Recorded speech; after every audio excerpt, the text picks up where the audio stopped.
존경하는 270만 도민 여러분, 안녕하십니까?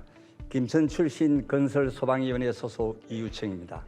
오늘 본 의원은 사드 배치 부지 선정과 지적 재조사 사업, 그리고 교육청의 통폐합 학교 지원 기금 등에 대한 문제점을 점검하고 미래를 향한 방향을 모색하고자 합니다.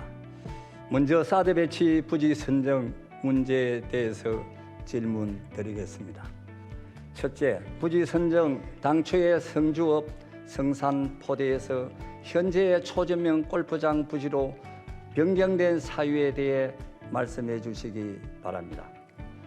둘째, 사드 배치 마을에 집을 구해 들어가 살겠다던 지사님의 약속을 언제 실천하실 것인지도 말씀해 주시기 바랍니다.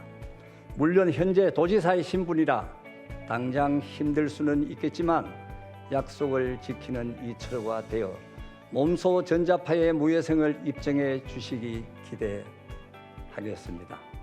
셋째, 국회의원 시절 사드 배치 지역에 은퇴자 마을을 만들자고 제안하신 적이 있습니다. 이제 사업을 집행할 수 있는 도지사가 된 만큼 사드 배치 지역의 은퇴자 마을이나 전원주택단지 조성을 지금부터라도 추진해서 약속을 지켜야 한다고 생각하는데 지사님의 의견과 향후 계획에 대해 말씀해 주시기 바랍니다.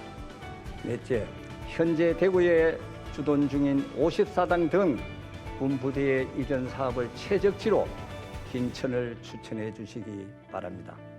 사드 배치 지역은 군사적 효율도가 높은 지역인가 아울러 국방부에서 추진한 사드 배치 결정으로 김천 지역에 심각한 피해를 입힌 만큼 대구 군부대를 사드 인근 지역으로 이전해 주민 피해를 일부라도 보상해야 한다고 생각하는데 지사님의 의견을 말씀해 주시기 바랍니다. 피해가 있으면 보상을 해야 되는데 그 지금 피해는 전자파 피해가 아니고 이런 계담에 따른 지역에 거래가 잘 안 된다든지 지역 주민들이 불안해한다든지 이런 것들입니다. 그래도 저는 그걸 보상해야 된다. 그래서 강력히 요청하고 있습니다. 김천하고 성주, 심지어 칠곡 북산까지 그걸 요청해서 지금 추진되고 있고 진행되는 과정은 이유청의 의원님이 더 잘 아시리라 생각하고 우리 또 존경하는 의원님들도 그 과정을 알아야 됩니다. 그래서 진행을 하고 있다 그 말씀을 드리고 구체적인 내용은 나중에 더 왜냐하면 이 국방에 관한 문제는 우리가 여기서 막 이렇게 저렇게 막 하면은 논란이 많이 생깁니다. 성주도 도의원 계시고 칠곡도 계시는데 그 세 지역이 포함되어 있다는 말씀을 드리겠습니다. 이 국방부에서 전부 다 하는 걸 아직까지 정확하게 사드 전자파에 대해서 내용이 안 나왔기 때문에 우리가 노력하고 있다는 말씀밖에 들을 수가 없습니다. 이게 이제 미군 공여구역법 시행령이 이게 개정이 돼야 되거든요. 우리 지역이 이제 과거에 미군 공여 지역이 있는데 김천의 농소하고 성주에 4군데 면이 빠져가 있습니다. 칠곡의 북삼은 현재 들어가 있고 우리 김천에도 4군데가 현재 들어있고요. 그 빠졌는지 농소가 빠져있는데 그 지역을 포함시켜서 이 법이 시행령이 개정되면 바로 추진을 하도록 하겠습니다. 마지막으로 경상북도 교육청 통폐합 학교 지원 기금에 대해 임종식 교육감님께 질문하겠습니다. 첫째, 통폐합 학교 지원 기금의 운영 사유에 관한 것입니다. 지방자치단체 기금관리기본법 제3조에는 기금은 일반회계 또는 특별회계로 사업을 하는 것이 곤란한 경우에만 설치할 수 있도록 기금의 설치를 제한하고 있습니다. 이런 법령 제한을 인해 대부분의 시도에서 교육비 특별회계로 사업을 추진하고 있습니다. 경상북도 교육청에서는 어떤 이유로 기금으로 운영하는지 그 사유를 말씀해 주시기 바랍니다. 둘째, 매년 수십억씩 발생하고 있는 반납액을 방지하기 위해 대책을 말씀해 주시기 바랍니다. 교육청의 통폐합 학교 지원 기금은 지난 11년간 약 4,260억 원을 조성했으나 1,860억 원을 집행하고 2,400억 원의 많은 잔액이 남아 있습니다.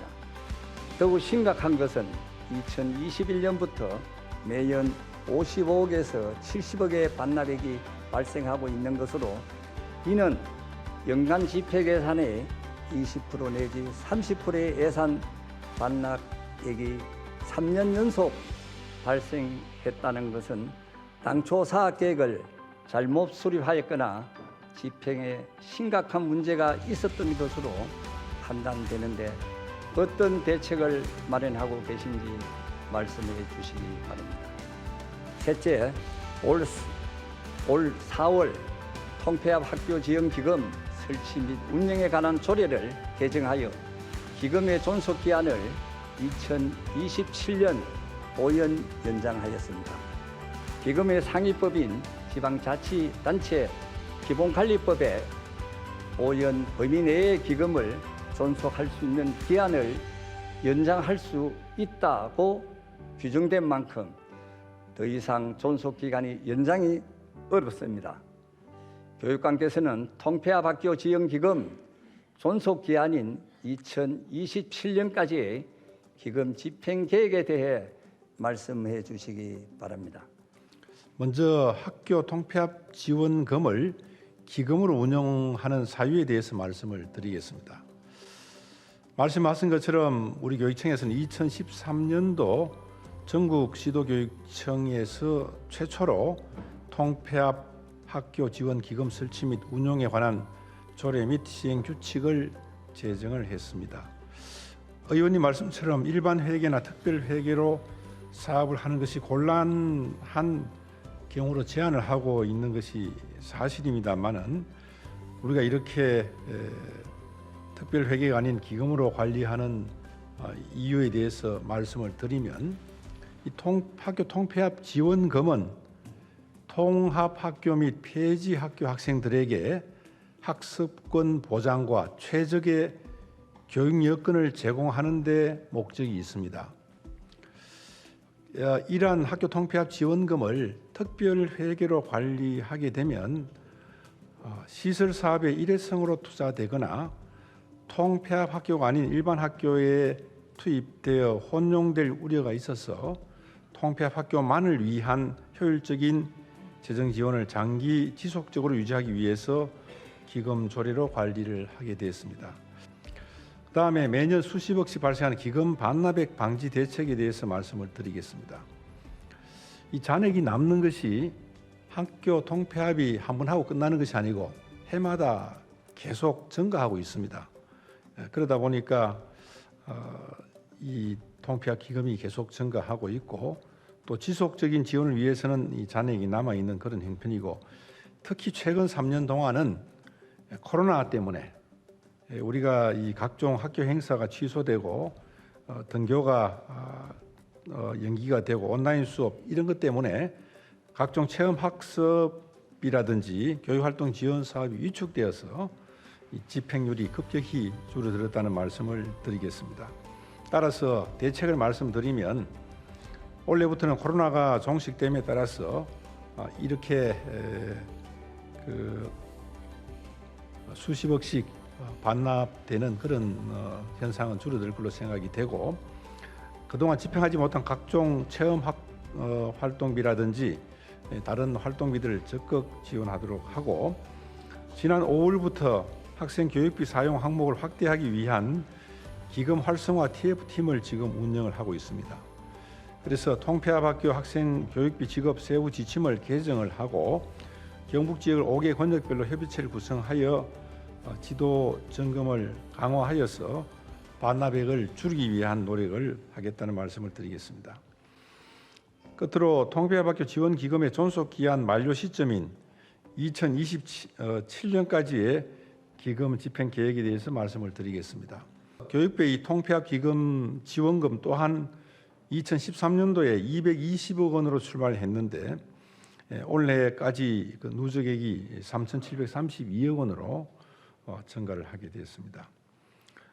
교육부의 통폐합 기금이 매년 통폐합 학교 수에 따라서 최소 40억 원에서 최대 930억 원 정도가 발생하다 보니 통폐합되는 학교의 안정적이고 효율적인 재정 지원을 위한 기금의 설치 목적을 달성하기 위해서는 존속 기한 연장이 불가피하다는 말씀을 드리겠습니다.